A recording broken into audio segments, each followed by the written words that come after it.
Eleição significa uma escolha, selecionar de dentro, separar, tomar alguns, né? Essa é a ideia.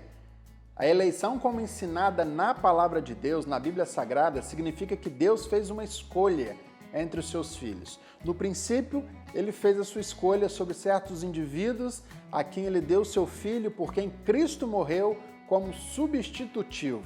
E que no devido tempo eles vão ouvir do Evangelho, vão crer em Cristo Jesus e vão obter a vida eterna. Então, se o eleito obtém a salvação e a eleição é para a salvação, logo ela deve preceder essa salvação.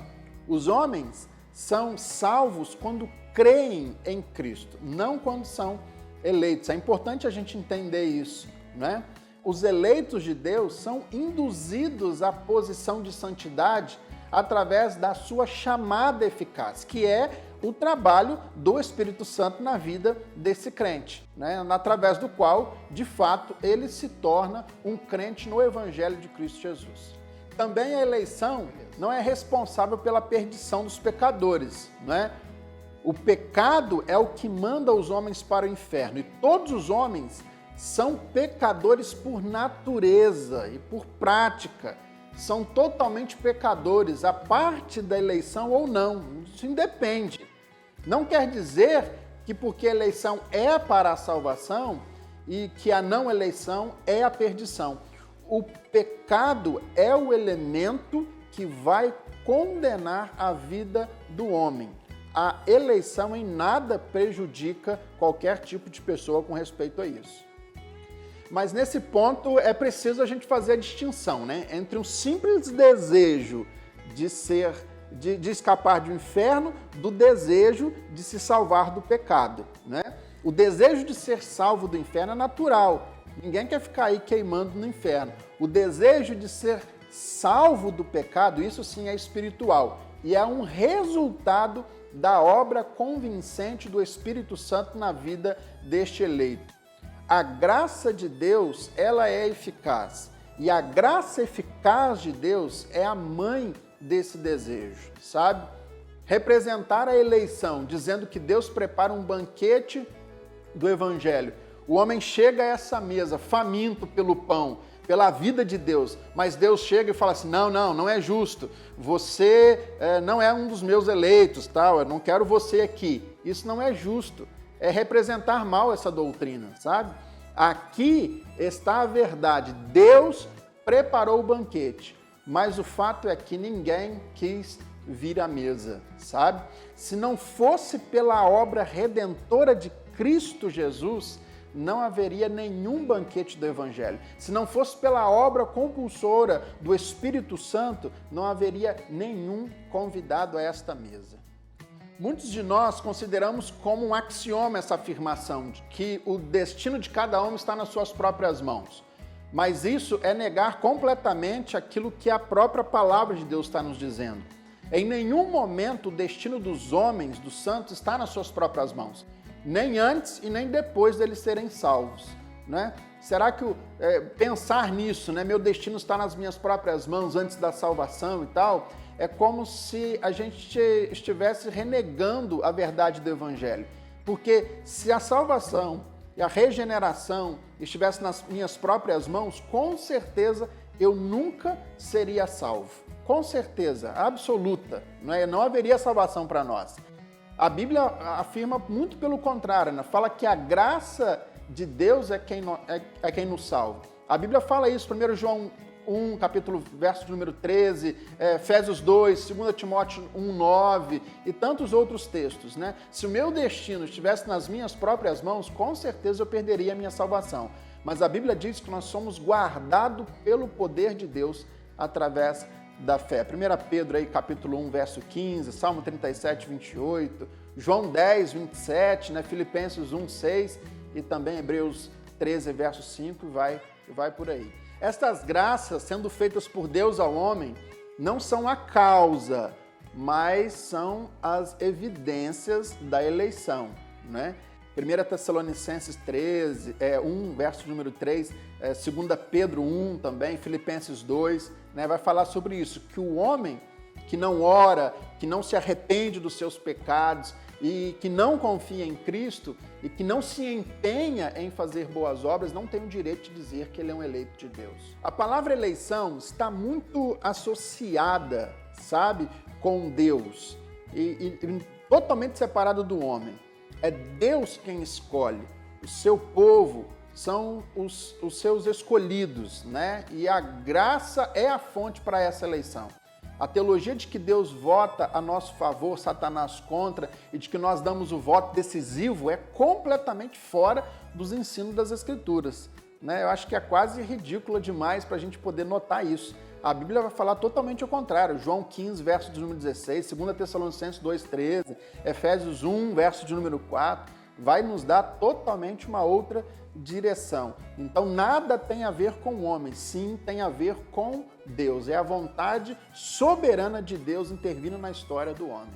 A Bíblia responde, sabe, essa pergunta. Efésios capítulo 1, verso número 4, nós lemos, né, falando sobre isso, que foi Cristo quem, nós somos eleitos em Cristo, né? Nele, Deus nos elegeu antes da fundação do mundo. A expressão aí, antes da fundação do mundo, é encontrada não só nesse texto. João 17, verso número 24, ele fala também, sabe, desse amor eterno do Pai pelo Filho, né? Mostrando que esta eleição foi feita antes de todas as coisas. Foi feita antes da fundação do mundo. Como eu disse, Efésios 1, verso número 4, né? Como também nele ele nos elegeu antes da fundação do mundo. É interessante essa pergunta, né?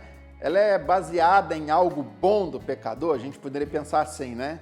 Então, se fosse assim, ninguém teria sido eleito, porque não há ninguém bom. A Bíblia fala, né? Não há um justo sequer, não há quem faça o bem.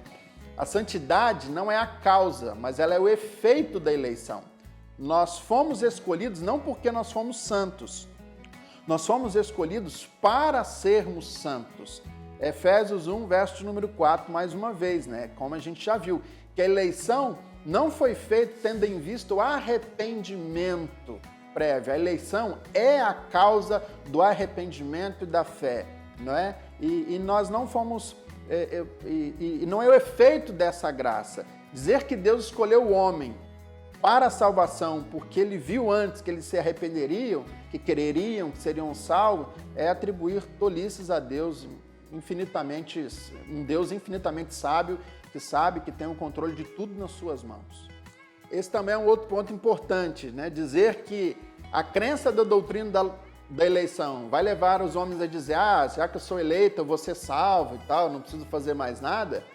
É a mesma objeção que as pessoas fazem com respeito a uma outra doutrina também que a gente crê, que é a perseverança dos santos, né?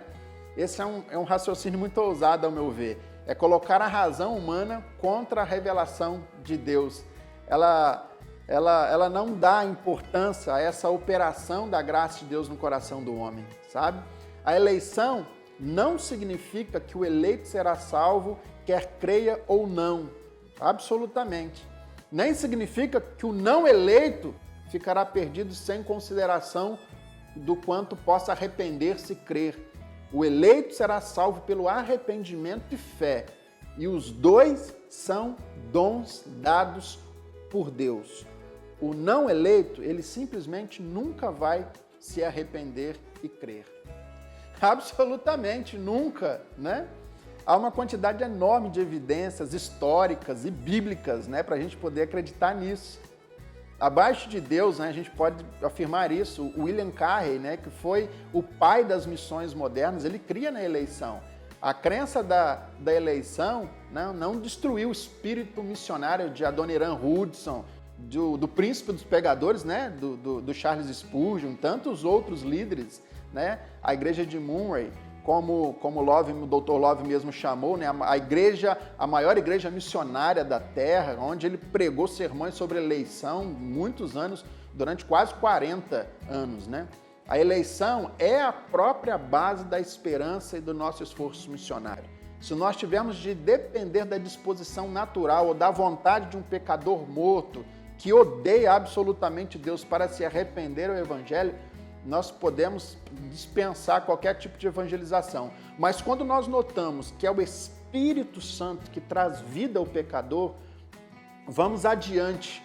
Nós temos força para ir adiante com o evangelho da graça de Deus, esperando que ele faça de alguns, pela natureza descrentes, mas para que esses descrentes se voltem a ele, crendo na salvação de sua alma.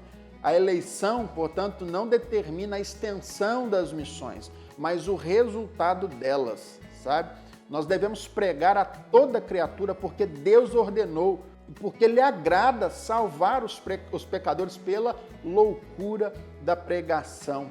Cremos que Deus elegeu meios para essa salvação. A Bíblia fala sobre isso, Romanos 1, verso número 16, né? Pois não me envergonho do evangelho, que é o poder de Deus para a salvação de todo aquele que crê. Então, a eleição dá firmeza a esse evangelismo, sabe? Da convicção. Ela reconhece que os pecadores vão crer pela graça, como diz Atos 18, verso número 27, e que mesmo Paulo, ele pode plantar, Apolo pode regar, mas a Bíblia afirma que quem dá o crescimento é Deus.